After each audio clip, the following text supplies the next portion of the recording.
Hi, I'm Steve, and this is the Flings Air channel. I'm going to be talking a bit more about making fuselages out of Adam's Ready Board or Dollartree Foamboard. This time we're going to be talking about making a channel. I use a channel for the center section and a tapered channel for the nose. And there are a number of reasons that I do that. This gives a really good solid fuselage with a lot of big open space for your radio, batteries, servos for the tail, and everything else. Here I've got an airplane that I've been playing with. She's served well, but has definitely gone in pretty hard a few times. And so anyway, part of what I like to do is to mount the wing. I'll do a thing where the hinge has a carbon fiber tube through it for the ailerons, and then I've got another tube in the forward part of the wing that was originally kind of thought of as the main support tube, but they're pretty equally stressed. And then I've got two eye hooks down in the bottom of the channel that the rubber bands hook to, and then they'd simply go over both of the carbon fiber tubes. This allows a truly airfoil shaped wings. The bottom of this wing isn't quite flat. This is a Clark Y airfoil, and it sets it so that it's at just about maybe a 1 degree angle of attack from the tip of the aileron to the tip in the front. So anyway, back to folding tubes and channels and such. This is the center section. It's a straight section of channel that in order to cut one out, I just mark the tick marks on a T-square, and then go up the board in 2 places. I did that on the edges in this case, so that when we're doing the folds, which are going to end up looking like this, but we'll get to that in a moment. When I'm doing the folds, this time I'm going to be using the hand folding bar. This is made by Burno's, my company actually. But what we do, they hook this over the edge of the table and line up the tick mark on one side and then the other, and then continue down the board. It's pretty easy to hit them. It's about the same width as the lead of the pencil, so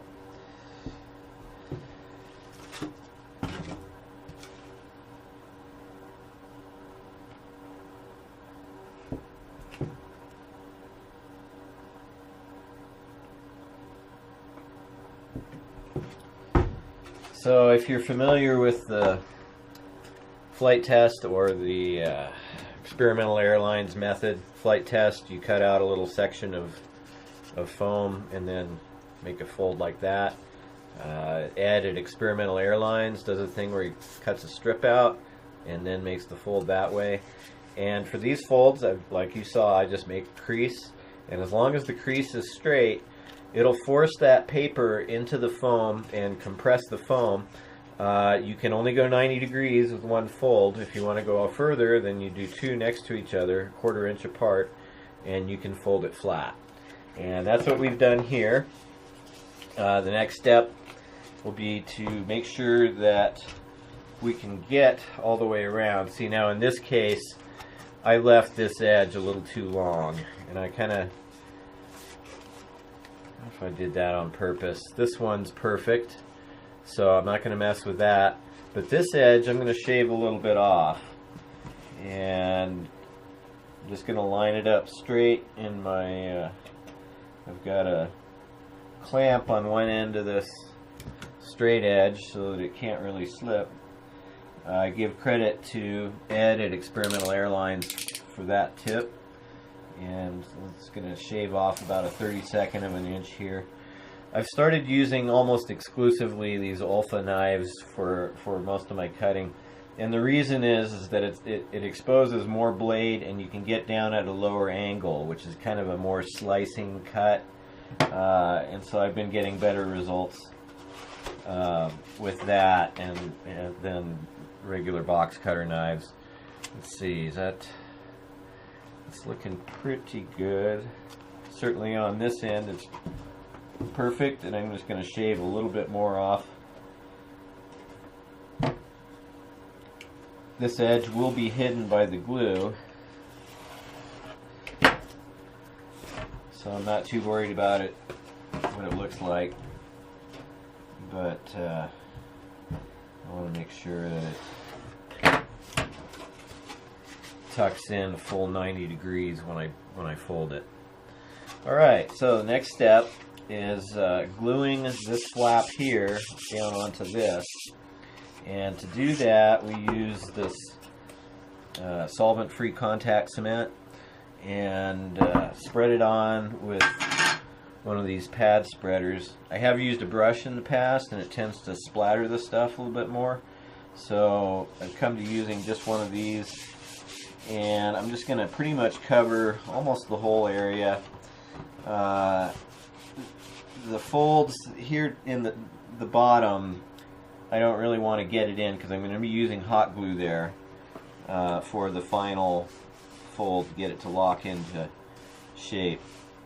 But for the big areas, this stuff, it's not wet enough that it soaks through and delaminates the foam board, but it gets a really good bond with the paper.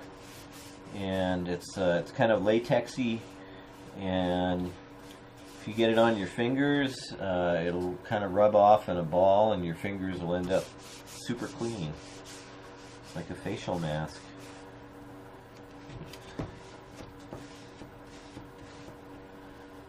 And then I'm going to just do a pass down the center here. Like that. And make sure it's not on too thick anywhere.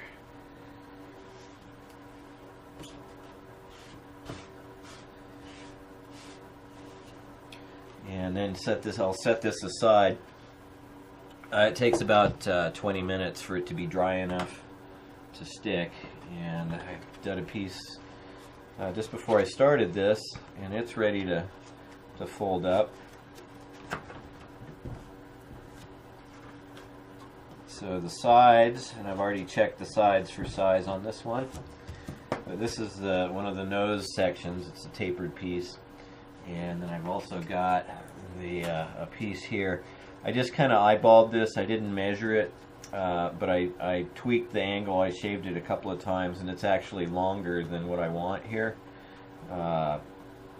So I'm going to shove it up in about to there. I'm going to hold it centered with the sides and just push that down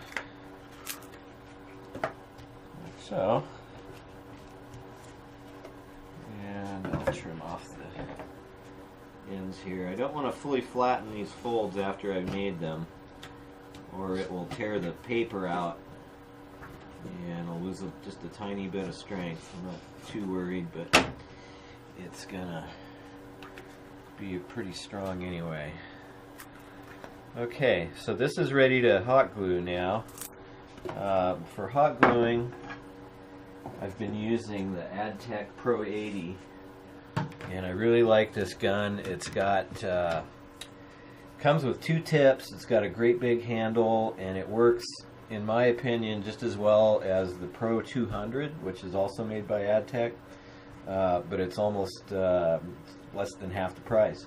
They carry these at our Harbor Freight store for just about like $22, I think.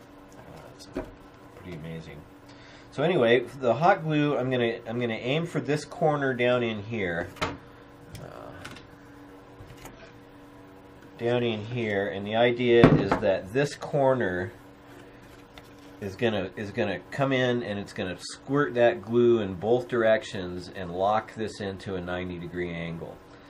You've got double foam board, so once it's locked in and glued, it's going to be a really strong strong joint.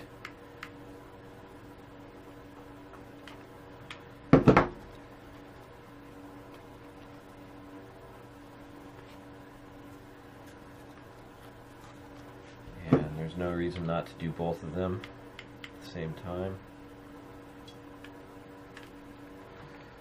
One tip I will suggest for making your hot glue gun live is to squirt a little bit of, I don't know if you saw this jig in my last video, it's just 2 squares on the same ruler, and this guarantees a square folds on both sides. So anyway, on the hot glue gun, one thing to make it last is if you leave it plugged in, which I love to leave it plugged in, day out, 24/7, squirt some glue out every time you walk by it. And this will keep glue from burning on the inside and clogging it up. Let's see. Okay, so what I didn't show you initially is, and I've got another one of these that's ready to hot glue, but I'll wait until after the video for that. This is the pattern for doing the tapered nose cone. There aren't any right angles on this one because it comes up from both the bottom and the top. It tapers down from the top at the same time. On one of my previous videos, I had shown how to make tubes, and I don't think I gave you guys a really good view of this pattern, showing where the right angles are. So making the pattern for the nose is a little trickier, but it's not too bad. The main thing to remember is that it's a 1/4 inch between the 2 folds to make it flat here, and then an 1/8 inch off of the height, and you may want to trim that to fit as you're done. For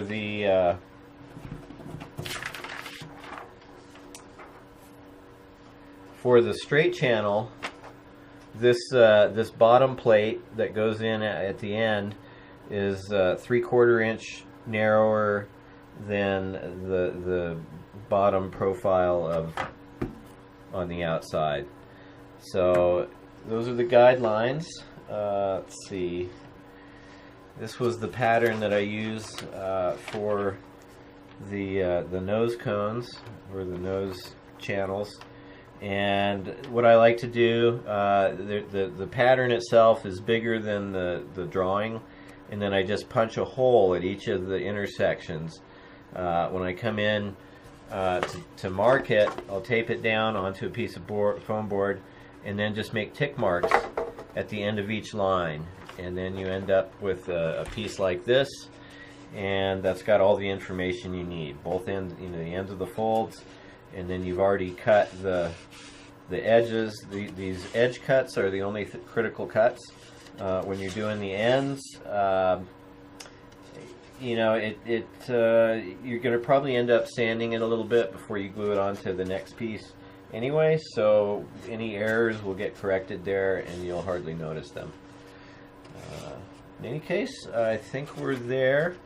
I'll be back soon with some more videos, maybe on gluing them together, and then battery mounts, rubber band mounts.